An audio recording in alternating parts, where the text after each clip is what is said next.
I'm Miss Glenister. I'm Miss Watson, and welcome to Virtual Gardening Club. The silver apples of the moon, the golden apples of the sun. What a lovely poem. Good morning, Miss Watson. Are you ready for Virtual Gardening Club today? I sure am, Miss Glenister. I've just been out in the garden today, and I've been trying to count how many bees come and visit all of the flowers and plants here. And so far I've only seen one, so I decided that I would write a poem to try and encourage the bees to come to my garden. That is a lovely idea, Miss Watson, but I don't think that a poem will bring bees to your garden. Unfortunately, bees come to your garden for other things, but if you're feeling confident enough, I would love to hear your poem. The hum and buzz of small shining wings puts me in mind of my fear of your stings. But so much more you do, little friend, your life is one we must defend. Velvety fuzz, from flower to flower you buzz, bringing us the foods we need each day. Little bee, please don't go away. Oh, Miss Watson, that is a lovely poem. That might even tempt the bees to come into your garden. I'm feeling inspired now to write a poem all of my own.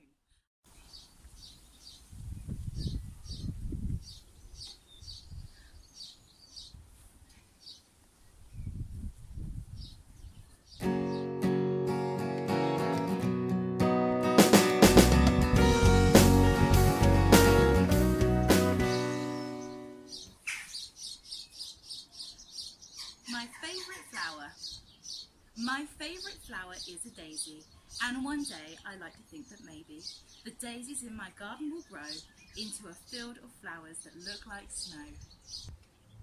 If you're feeling inspired, have a go at writing your own nature-based poem at home. Look around your garden or your home for inspiration about writing a poem all about the nature and world around you. You could write a poem that rhymes, or one of those poems that has the word down beside, like daisy, for example. These are called acrostic poems. You could also write a poem in the shape of what you're writing about, like a bee or a daisy. Have any bees come to your garden, Miss Glenister? No, Miss Watson. Maybe I should keep a tally so that I can remember how many bees I see in my garden each day. Well, I'm afraid I'm going to have to pretend to be a bee today, because I've got some lovely flowers growing on my tomatillos, but if they don't get pollinated, then I won't be able to cook with some lovely tomatillos because they won't grow.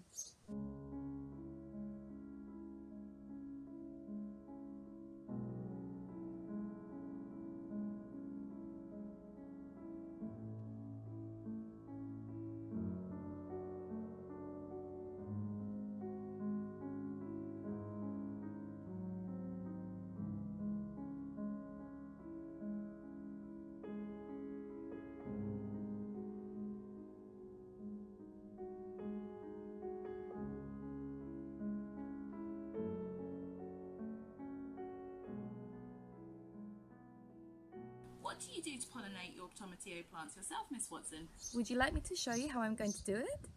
So to pollinate tomatillos, you need two of the same plant so that you can take pollen from one flower and put it on the flower of the other plant. However, it's different for different plants. So for some plants, you can just take pollen from one flower to the next on the same plant, or you might be able to take pollen from any plant and put it on that flower. They don't need to be the same type of plant. So just check before you pollinate how your plant needs to be pollinated.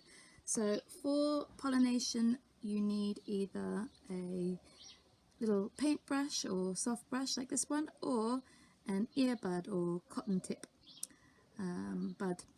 I'm going to use the paintbrush, and I'm going to very gently dust the inside of the flower and then try and spread it onto the flowers of the other plant. Can you see that flower there? I'm just going to take my paintbrush and tickle, tickle, tickle it, and then I'm going to put the pollen on another flower.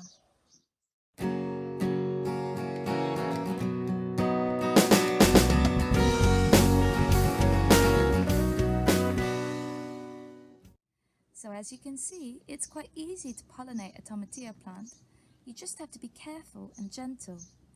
If you want to pollinate any plants in your garden, please check with an adult first, and you may need to check on the internet together to see how your plant can be pollinated.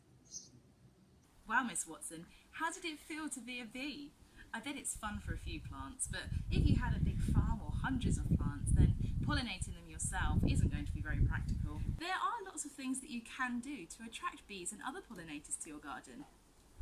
If you have a garden or some outdoor space, you could build or buy a bee hotel.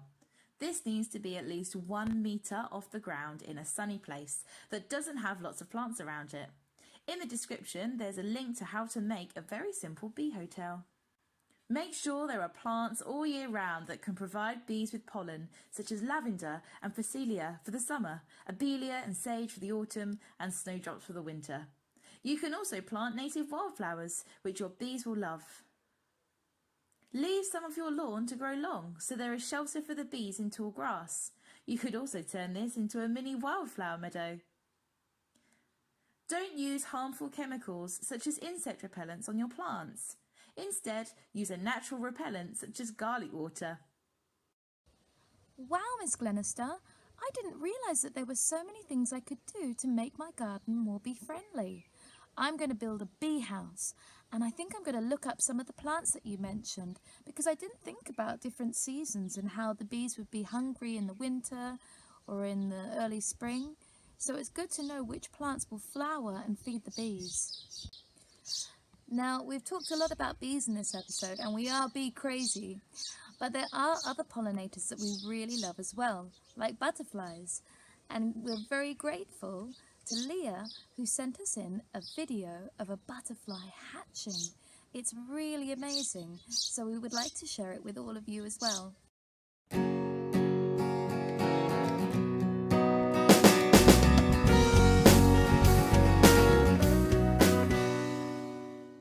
Well, that was certainly very interesting to watch. Thank you very much for sending that in. Before we finish today's episode, I'd just like to give you an update on my sunflowers. These sunflowers here are the ones that were in my really small brown tubs, just like the one that's over there in the corner. They're doing really well, as you can see, and I have decided to put them out in my greenhouse. You may have remembered that last week I said the ones in my green tubs, the giant sunflowers, hadn't been doing very well, and I realised that I'd been overwatering them and the seeds were drowning. So I decided to try again, and I planted new sunflower seeds, and I've tried a new technique. Instead of watering them from the bottom, I've been using a spray to just spray them a few times a day just to keep the soil moist. And as you can see, it's working really well, and almost all of the seeds have started to grow. That's all for today's session, and I hope that you've been left with a few ideas for writing nature-based poems and making your own bee hotels. We'll See you next week for another episode of Virtual Gardening Club.